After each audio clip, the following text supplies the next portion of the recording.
Hey everyone, I'm so excited about today's episode, but first want to let you know that this show is made possible by Fortune Builders. I also want to take a minute to invite you guys to an amazing opportunity to learn from some of the top experts in the real estate industry about how to get started in real estate or scale an existing business to the next level. Fortune Builders is hosting a one-day webinar to help you learn about real estate investing in today's market. So throughout the show, if you feel like you're ready to get started, go to FortuneBuildersShow.com to register. Again, that's FortuneBuildersShow.com to register. If you're watching on YouTube or Facebook, you'll find a link right below the show so you can get there that way as well. And please remember that the content of this show and every show is for educational purposes only. Myself or our guests are not going to be providing any legal, financial, or professional advice. If we share specific results, they are attributed to an individual or a business, and we can't guarantee the results will happen for you, those earnings or the income will match those figures. The bottom line is there's always risk when investing in real estate. You can make a lot of money or you can lose a lot of money, and it's hard work. But that doesn't mean we can't have fun doing it. So let's get into today's episode. From a team that has $1 billion in real estate investment experience. A show to help you learn the strategies and systems it takes to get started investing in real estate. This is the Fortune Builders Real Estate Investing Show.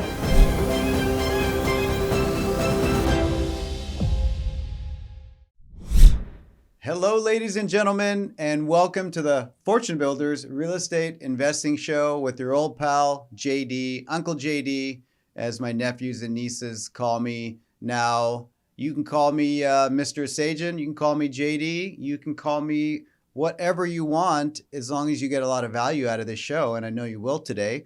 We got a lot to cover today, and what we're going to be talking about will help you buy more homes. The number one question we get asked, we get asked at CT Homes is, how do you guys do it? How do you buy more houses? And I'm going to take you through the exact process that we do when we analyze every deal. And let's not forget the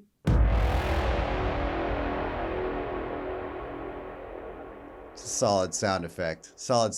You have to agree. The word of the week.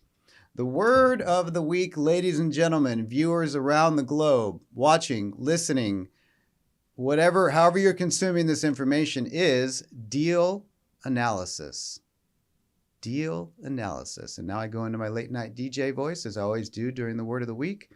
Now, those two words in and of itself aren't unique or unknown to most people. Most people know what the word deal means, and most people know what the word analysis means. But when you put them together, and you put them together well, and you do it at a high level like I'm going to talk about on this show, if you want, you can buy more property. And part of this show is designed to help you do that. So we're going to get into the deal analysis process that we do at CT Homes on every single transaction, and break that down for you to take into your businesses. So, everyone, let's get into it.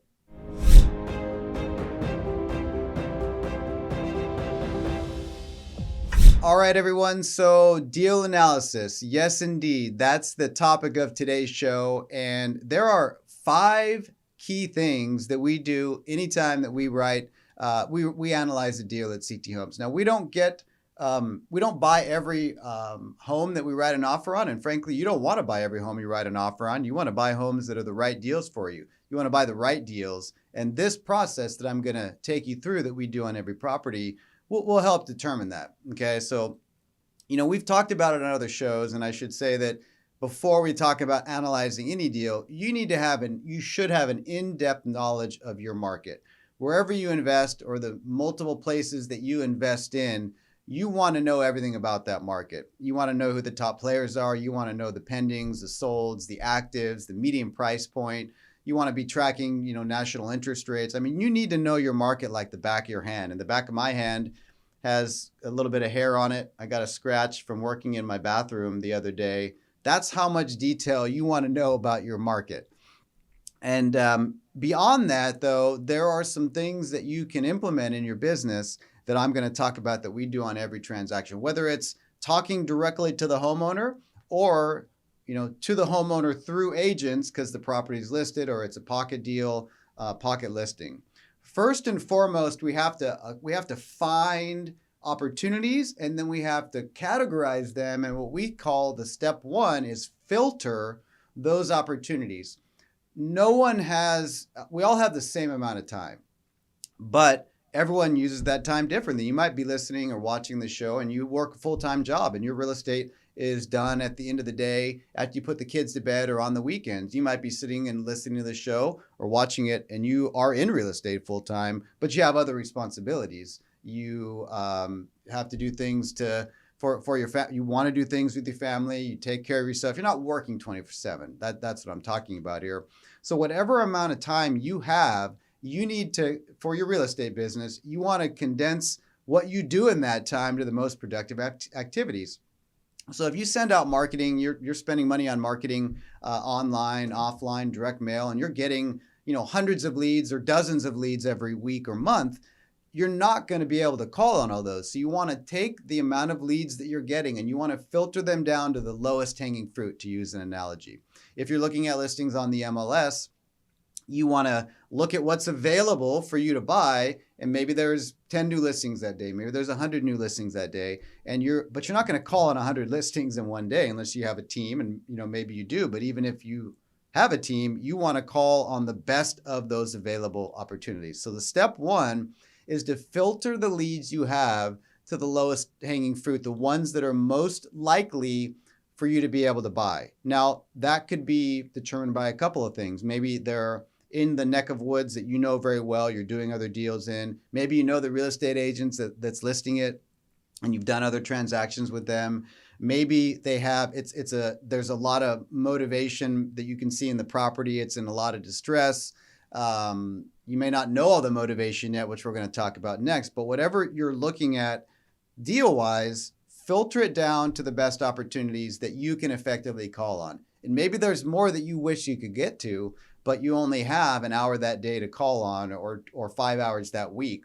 You're going to focus on that lowest hanging fruit. That's number one. If you waste time and you spin your wheels on deals that are not the best opportunities, you're not getting yourself to the end goal. And I should say, speaking of finding deals, we have tremendous training around that. And if you want an opportunity to learn, from us more on just that piece, finding and acquiring deals, we have a great training that's taught by our top trainers. You can go to FortuneBuildersShow.com to get more information, or click on the link below the show here if you're watching it to get more information about that training, registering the investment, and diving deeper into that and beyond what I'm going to be covering on the show. Tremendous training, and you should plug into that.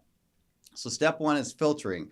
The next step, after you've decided there's X amount of opportunities and I'm only going to be able to call on these five first because of these things. They're priced well. They're in my backyard. I know the agent. Right? The property is in major disrepair that I can see in the photos. Whatever it is, you've filtered. Now you've got to gather information about the property. We call step two the discovery process or the discovery call, depending on what we're doing next. Now that's different than writing an offer, driving comps yet. That's a desktop analysis. So the discovery process is a desktop analysis, and first and foremost, it's calling the seller or calling the agent that's representing the seller. This is so important before we run our numbers, or as we're running our numbers prior to diving into the repairs and what the value is going to be. Because in that discovery call, step two, and this is a change we made about a dozen years ago now that I'm thinking about it, where instead of analyzing, crunching numbers, we called and got as much information about the property and about the person that's selling the property to help run our numbers. So on the discovery call, if we're talking to the seller or we're talking to the agent, we're trying to find out what is the motivation, or is there anything else about the property that I don't already see in the listing or that I don't already see online that you can tell me about it, right? The condition, age of the home and disrepair as it relates to the age, whatever else about the property that isn't already known in the listing if it's on the MLS, or if the seller submitted information to you online that was told to you, and you're trying to uncover other things that are unique about that property. Also, and this is extremely important, trying to discover in this discovery call, which is why it's called that, the real motivation behind why someone's selling. And if you can understand what someone really needs in a sale, I mean, price, of course, and we'll talk about that in a moment, but beyond price, why are they moving? Are they relocating for work? Did they have a life change? Did someone pass away in the family? Did someone get sick? Well, there are a lot of reasons why people sell. And if you know why someone's selling, you may uncover what is called a black swan. And what Chris Voss in his book, Never Split the Difference, says a black swan is that piece of information that you uncover that tells you, that gives you that gives you what you need to win the negotiation, to get what you want. And a black swan, in understanding what the seller's motivation is, can help you write an offer that stands out amongst any other offer that they may have.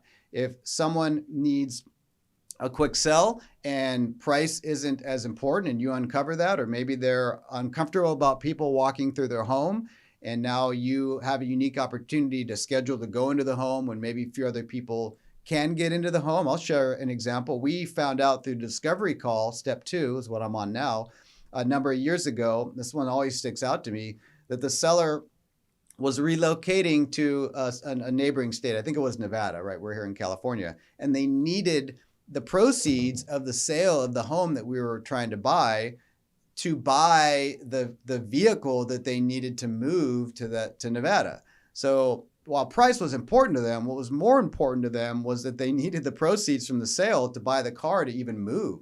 So we structured a deal through that information where once we had removed all of our contingencies before we closed on the property, we passed through our deposit money prior to owning the property so that they could buy the vehicle that they needed to move out of state, which is why they were selling the home.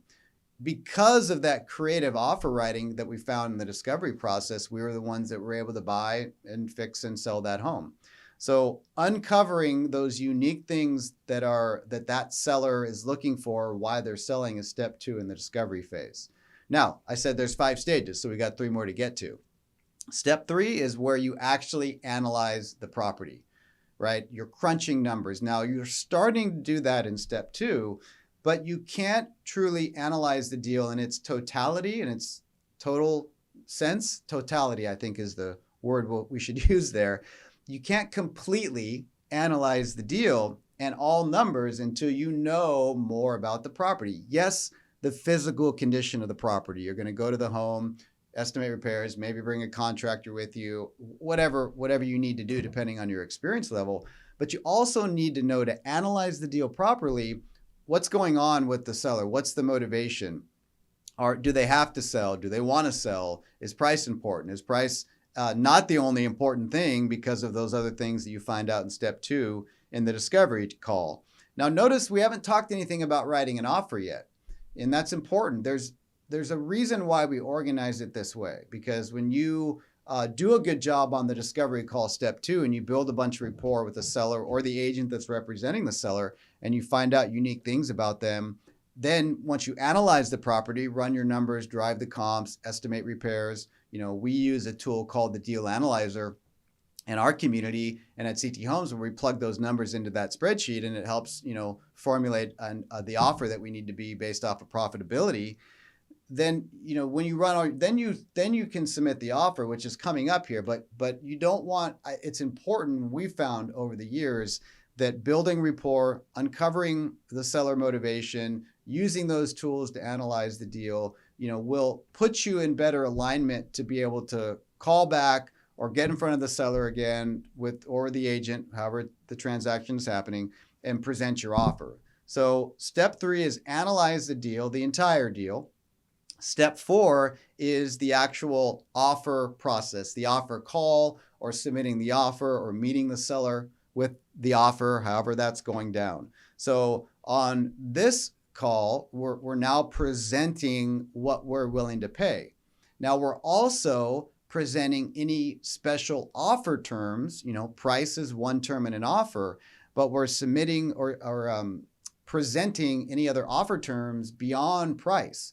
That's why in step 2, that discovery process is so important, because I can share countless examples over the years where we got our offer accepted to buy the home, and price was not the most important thing that the seller is even looking at. And because we wrote in the fact that they could use money in escrow from the deposit to buy their car to move to Nevada, like that's what they needed to have to feel comfortable moving forward with us. It shows our commitment to helping people, which we should do in this business, and people will respect that.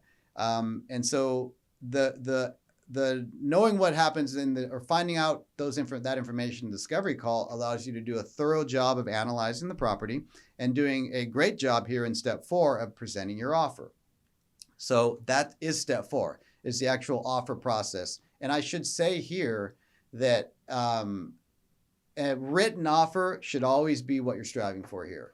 Verbal offers, sometimes people think, well, let me just see if my verbal will work, or if we're in the same ballpark, and that's not a bad thought process, but there's nothing more valuable or nothing more serious than putting your offer in black and white and submitting it to the seller or to the agent to submit to the seller.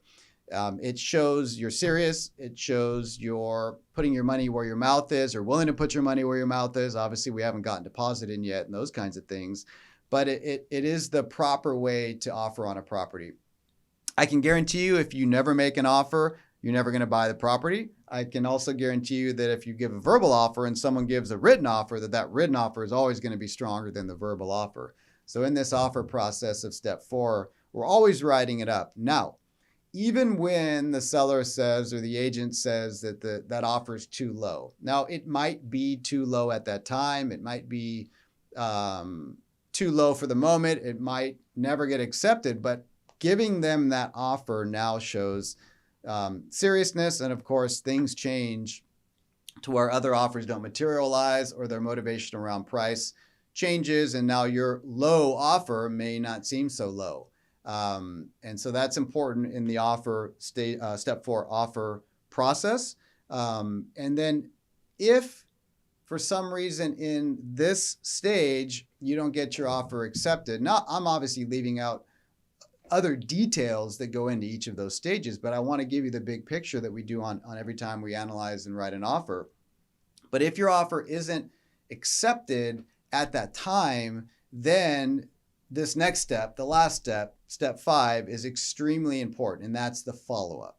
So step 5 is the actual follow-up if your offer doesn't get accepted. Now, I will give you some nuggets here, some key points to follow up. A great time to follow up is when the other offer that the seller accepts is that the money, that deposit's due. So you don't get your offer accepted, the seller accepts another offer. That buyer is going to have to submit some money to the closing agent, attorney's escrow, right? That's the deposit at some point, depending on what the contract says. And then there's going to be some point in the contract where that buyer is going to have to remove all their contingencies. Those are 2 great times to follow up: when the other buyer has to put their money in, and when their contingencies are set to be removed. Now, you're going to have to get that information, meaning ask the seller or ask the agent for those time periods. And the reason you're asking is so that you can be efficient with them in terms of following up to see if you can help them if the other buyer doesn't perform. Don't expect that everyone will follow up with you, even when they tell you that they will. If you want to buy more property, if you want to buy property in general, you will be proactive in following up on your offers that get accepted, that don't get accepted, leads, etc. So you do the follow-up. So that last step, or the 5th step that we're covering here today, is the follow-up. And we want to follow up when someone else's deposit is due, or the other buyer's deposit due, and when their contingencies are removed. So to summarize, and this all has to do with the word of the week, because we're talking about analyzing deals, which again is the word of the week, deal analysis. And these 5 steps are what we do every time we analyze a deal. So to summarize those 5 steps again, we talked number 1 about the filtering process, organizing our opportunities by the order in which we think we have the best likelihood of getting our foot in the door, getting our offer accepted. Now, of course, we don't know that yet if that's going to happen. But again, things that could indicate, we know the agent that's representing or that's listing the property. We've done other projects on that street or very nearby. We know something about the property or the area that is unique and can help us, help us analyze the deal better. There's a lot of reasons why we might call on that property first or organize it that way. Step 2 is that discovery process, the discovery call. If we're calling outbound to the agent, or if we're calling the seller through marketing that we've generated or that we've sent out to the marketplace. And then in that discovery process, we're gathering information about the seller's motivation, the seller, the property, okay? Unique things or terms. And this is a good question to ask in that discovery process. Assuming we can agree on price, are there any other terms that you or your seller, if you're talking to the seller or the agent, depending on which one, are there any other terms that you or your seller would like to see in the offer that would help our offer stand out? And that's a way to ask, price aside, are there other things that you'd like to see in the offer? You're going to hear common things like a assurance of closing, a fast close, reduced contingency time periods, which is fine. But what we're looking for are any other things like moving assistance or helping or maybe a delayed close because they need more time to organize their things in the house. There are a variety of things that you may hear there. So that's step 2, the discovery process, discovery call. Step 3 is the actual analyzing of the total deal, the entire deal. And we do that the best way possible by gathering information in the discovery call. Now, here is where you'd actually, in analyzing it, you're going to go out to the property. You're going to, estimate the repairs. You're going to drive comparables. You're going to look at, those other things because you have to make sure that what you're seeing on paper in your desktop analysis is verified in the field. Then you gather all those numbers up along with the information that you uncover in that discovery process, and you use that in step 4 to now present your offer. So that's the offer process. Whether you drive the offer over to the seller's house, or you email the offer to the seller, or you email the offer to their agent because it's a listed property to present to the seller, you get a written offer in. And then if your offer doesn't get accepted, this last step, and the devil's in the details, is so important, is the follow-up. So step 5 is the follow-up.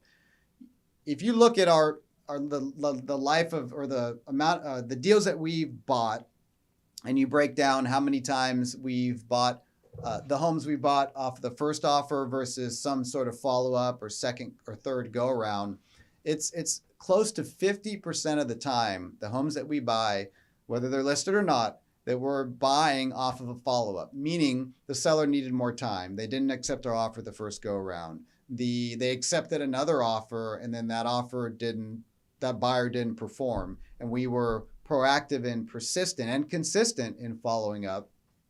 Proactive and persistent and consistent.